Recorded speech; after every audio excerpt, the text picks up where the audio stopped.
Okay, what I'm going to try and demonstrate today is mathematical analysis. In high school, too often, all we look at is the numbers and what to do and what the operators are and the correct steps and the details and the answer. What we want is to look at the numbers and talk about what they mean.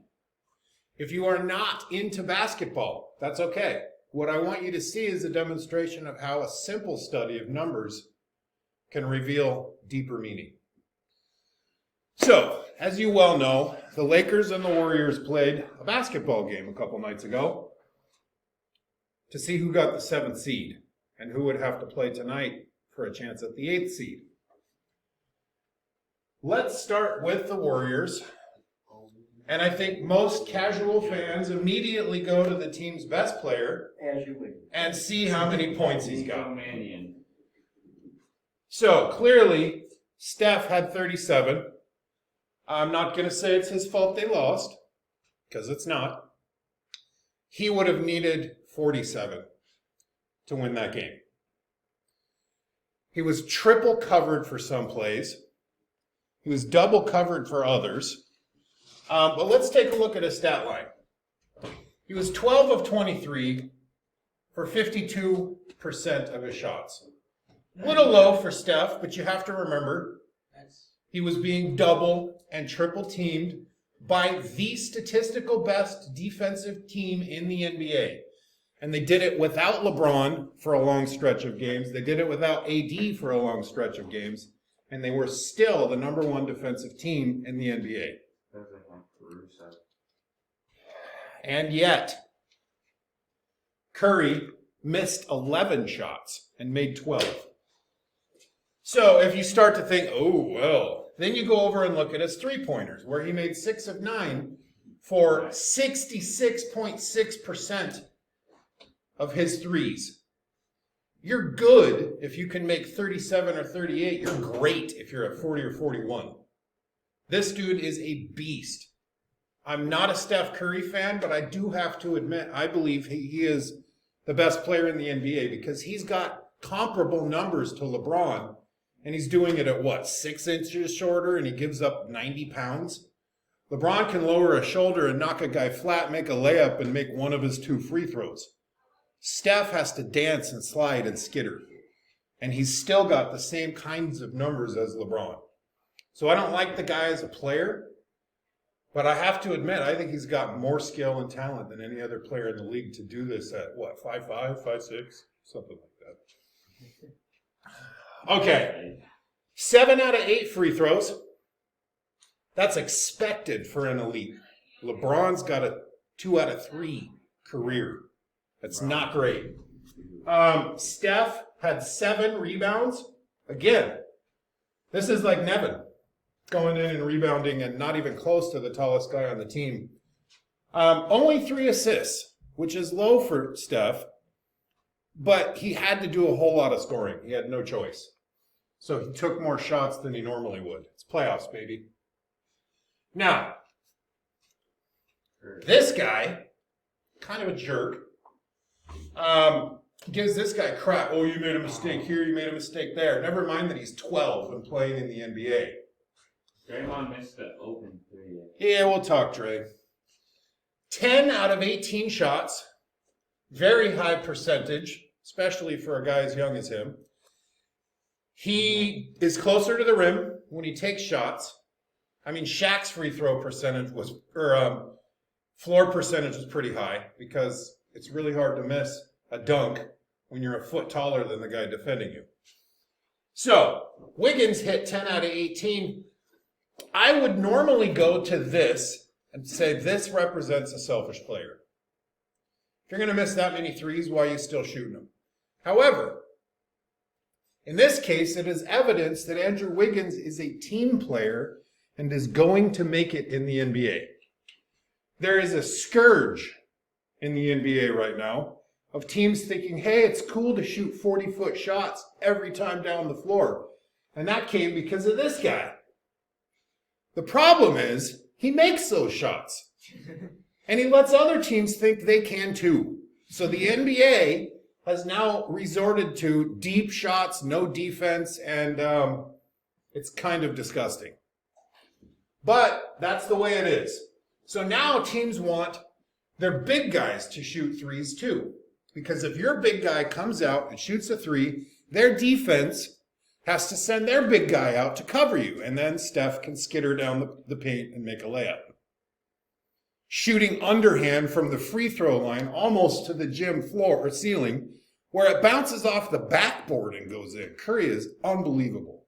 He plays out of his mind. So Wiggins does not want to shoot threes. He does because it helps the team, even though it hurts his career stats. And guys, I know that you pay attention to stats. I know Westbrook does too. Okay, Wiggins only gets 3 rebounds. Now, there's 2 reasons behind that. Golden State is undersized when compared with the Lakers. And 2, he's a rookie in the playoffs. Andrew Wiggins has been in the league for like 7 years. He's a playoff rookie. Does he have other games? I don't think so. He played on that Timberwolves. That's a low rebound number. He's not a huge assister. Very few turnovers, but he's not dribbling the ball a whole lot. And he had a solid 21 points. It's a big deal. Okay, Draymond has a small body and a big mouth. Just plain and simple. He's the kind of guy you love if he's on your team, and everyone else on the planet hates his guts. Was it a flagrant on LeBron? Absolutely. Was it intentional? Absolutely. If you watch the video, the slow-mo from the side, he's got his head kind of cocked like, oh, I'm not looking where my hands are going, but you can see his eyes. And he went for LeBron's face intentionally. He's a dirty player, and I can't stand him. But he's amazing.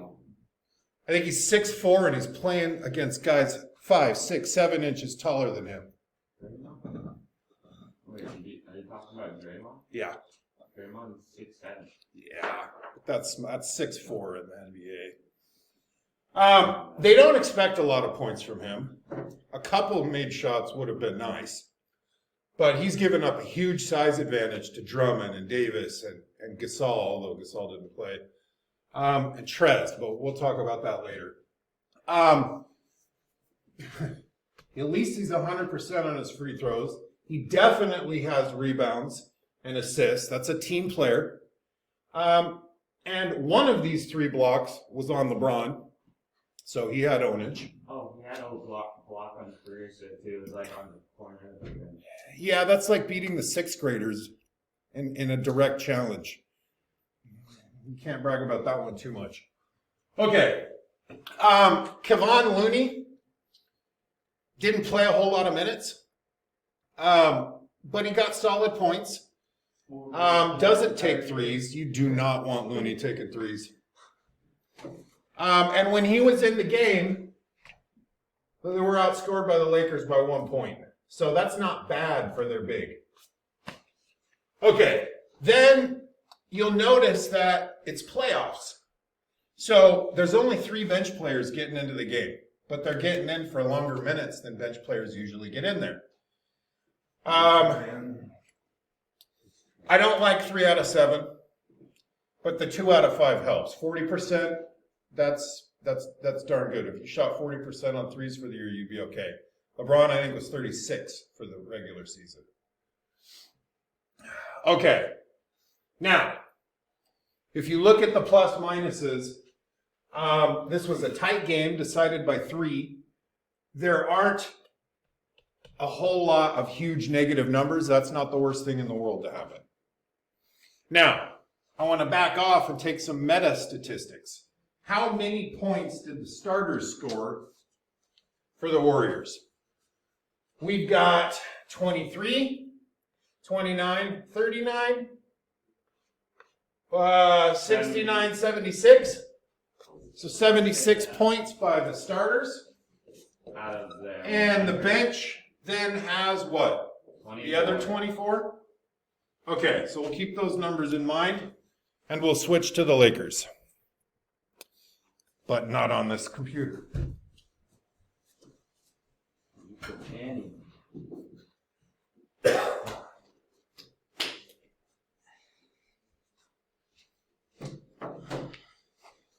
Okay, same deal.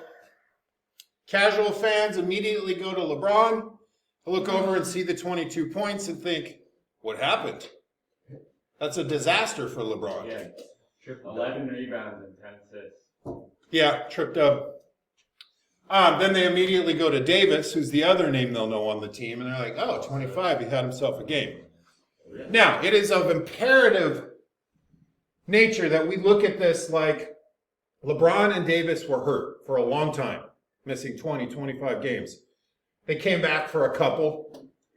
The last quarter of the last game of the regular season, LeBron rolled his ankle, and he was horrible in the first half. He shot 7 times, made it once, got blocked by that midget, Draymond or something, I can't remember.